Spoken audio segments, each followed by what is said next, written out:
నమస్కారం. ఆలోచన అమృతానికి స్వాగతం, సుస్వాగతం. ఎల్లంపల్లి మొత్తం గేమ్ చేంజర్. ఎల్లంపల్లి మేము కట్టినాం. ఇప్పుడు అక్కడి నుంచే మొత్తం అంతా నీళ్ళు పారుతున్నాయి అంటున్నారు.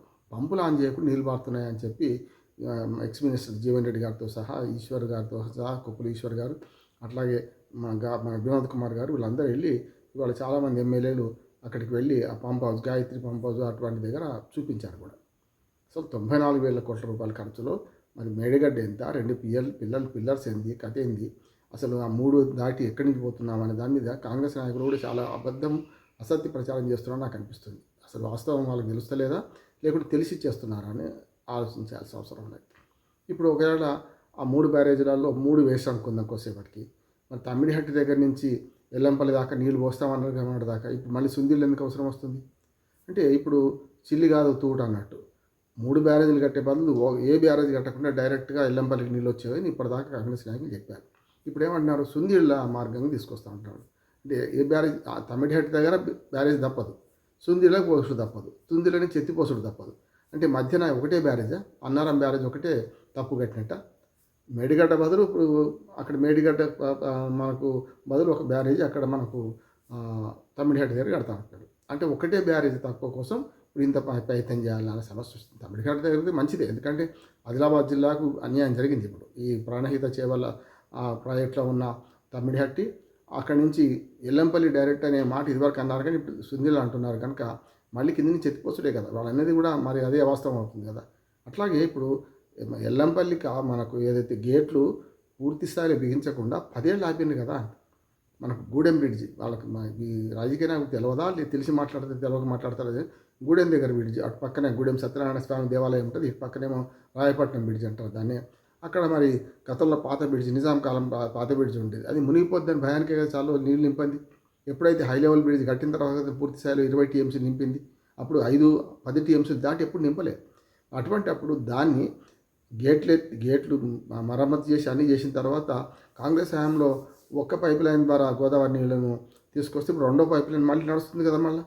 అందుకని ఏమంటారు అంటే, ఎల్లంపల్లి నుంచి ఎత్తిపోయకుండా మీది మిడ్మానేర్ ఎట్లా నిండుతుంది, మిడ్మానేర్ నుంచి అప్పర్ మానేర్ ఎట్లా నిండుతుంది, అక్కడి నుంచి మరి శ్రీరామసాగర్ వరద కాలువల నుంచి మరి వెనక నీళ్ళు ఎట్లా పోతాయి, అక్కడి నుంచి మరి అన్నాసాగర్ కానీ మన రంగనాయక సాగర్ కానీ, తర్వాత మన మల్లల సాగర్ 50 టీఎంసీలు కానీ, కొండపోచమ్మ కానీ, బస్వాపూర్ ఇవన్నీ ఎట్లా నిండుతాయి పంపులు లేకుండా. అంటే ఎల్లంపల్లి నుంచి ఏ పంపు లేకుండా పైకి నీళ్ళు వచ్చేస్తున్నాయి, తప్పు కదా. ఇవాళ చూస్తున్నాం మనం, గాయత్రి పంపు నడిపిస్తుంటే మనకు అర్థం, ఎల్లంపల్లి దగ్గర పంపులు ఆన్ చేస్తున్నాం కదా, గాయత్రి దగ్గర కిందికి పోసేది. అందుకనే కాంగ్రెస్ నాయకులు కావాలని కుక్కను చంపాలంటే పిచ్చి కుక్కను ముద్ర వేసి కాళేశ్వరం ప్రాజెక్టులో అవినీతి ఉంది కాదంటలేదు. మొత్తం ప్రాజెక్టులో అవినీతి అస్సలేదని అన్నాను. అవినీతి గురించి పట్టుకోండి, 18 మంది ఇంజనీర్ల మీద చర్యలు తీసుకోమని మనకు విజిలెన్స్ కమిషన్ రిపోర్ట్ ఇచ్చింది. మన ఈ మొత్తం కాళేశ్వరం ప్రాజెక్టులో అవినీతి పనులు పట్టుకుంటే 100 కోట్లు దొరుకుతున్నాయి వాళ్ళ దగ్గర, దాన్ని చర్య తీసుకోండి. ఎవడొద్దన్నాడు, రాజకీయ అవినీతి మీద చర్య తీసుకోండి. కానీ ఒక ప్రాజెక్టును చెడ్డదని నిరూపించి మళ్ళీ దాన్ని నడిపించకపోవడం తప్పు. ఇప్పుడు మళ్ళీ పైన కడెం ప్రాజెక్టు నిండడం, అంతకుముందు పైన శ్రీరామసాగర్లో కొంచెం ఆశాజనకంగా నీళ్ళు రావడం మళ్ళీ అయిపోయింది. ఇప్పుడు గోదావరి నదిలో మళ్ళీ మీది నుంచి వరదలు మొత్తం అయిపోయినాయి, కింద మాత్రం పోతున్నాయి చూస్తున్నాం.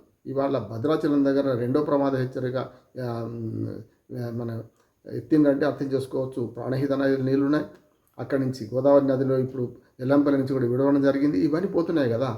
అటువంటి అప్పుడు ఇప్పటికైనా సరే పాత ప్రభుత్వాన్ని బదనాం చేసే క్రమంలో రైతులకు అన్యాయం చేయకండి.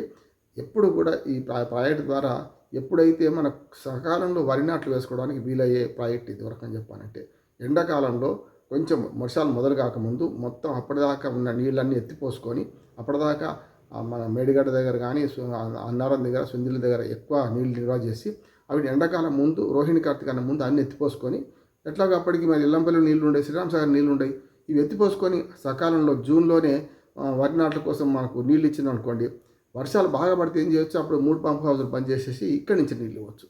అట్లానే మళ్ళీ వర్షాకాలం పోయిన తర్వాత అక్టోబర్ నాటికి మళ్ళీ గేట్లు బంద్ అవుతాయి, బాబ్లీ గేట్లు కనుక శ్రీరామసాగర్కి ఒక చుక్క నీరు రావు కిందికి, అక్టోబర్ 2వ తారీఖు నుంచి 1వ తారీఖు నుంచి. అప్పుడు ఏం చేయాలంటే మళ్ళీ అప్పటిదాకా పడ్డ వర్షాల నీళ్ళన్నీ నిల్వ చేసుకొని వాటిని అన్నీ ఎత్తిపోసుకోవాలి. అప్పుడు ఆటోమేటిక్గా ఏమైందంటే రిజర్వాయర్లు ఫుల్గా ఉంటాయి, ఎప్పుడు సంక్షోభం రాకుండా కరువు రాకుండా ఉంటుంది. ఇవి ఒక రకంగా చెప్పాలంటే కరువులో ఇప్పుడు కాంగ్రెస్ నాయకుల అదృష్టం ఏంటంటే, అనుకోకుండా పైన వర్షాలు పడి మాది మహారాష్ట్రలో వర్షాలు పడి ఇటుపక్క అటుపక్క ఎల్లంపల్లి దాకా నీళ్ళు వచ్చినాయి కనుక కొంత నయం. కానీ మళ్ళీ వెల్లంపల్లిలో మరి 20 టీఎంసీల నీళ్ళు నిండలే కదా, ఇప్పుడు కావాలి కదా, ఎక్కడి నుంచి వస్తాయి? కనుక స్పష్టంగా ఇప్పటికైనా సరే కన్నేపల్లి పంప్ హౌస్ దగ్గర నుంచి నీళ్ళు ఎత్తిపోయాల్సిందే. మనకు అన్నారము సుందీల ప్యాకెట్లలో సగం సగం నీళ్ళు నింపాల్సిందే. దాని నుంచి ఆ బ్యారేజీల నుంచి నీళ్ళు ఎత్తిపోసి ఇప్పుడు దీపం ఉండగానే ఇల్లు చక్కబెట్టుకోవాలి. ఇవన్నీ విడిచిపెట్టి క్షుద్ర పూజ చేస్తే వర్షాలు పడలేదని ఇటువంటి పిచ్చి ఆరోపణలు చేయడం వల్ల మాత్రం ఇంకా కాంగ్రెస్ నాయకులు పలచనవుతారు. ఇప్పటికే రేవంత్ రెడ్డికి బేసిన్ల గురించి అవగాహన లేదు, అడవుల గురించి అవగాహన లేదు, ఏ ప్రాజెక్ట్ ఏ బేసిన్లో కూడా తెలుస్తలేదు. అంతకంటే ముఖ్యంగా మన ఇరిగేషన్ శాఖ మంత్రికి అంతకంటే అవగాహన లేదు. ఇది నడుస్తూనే ఉంది. కనుక ఇప్పటికైనా ఇటువంటి క్షుద్ర రాజకీయాలు మాని రైతులకు మేలు చేసే పనులు చేయాలని కాంగ్రెస్ ప్రభుత్వాన్ని కోరుతున్నాను. నమస్కారం.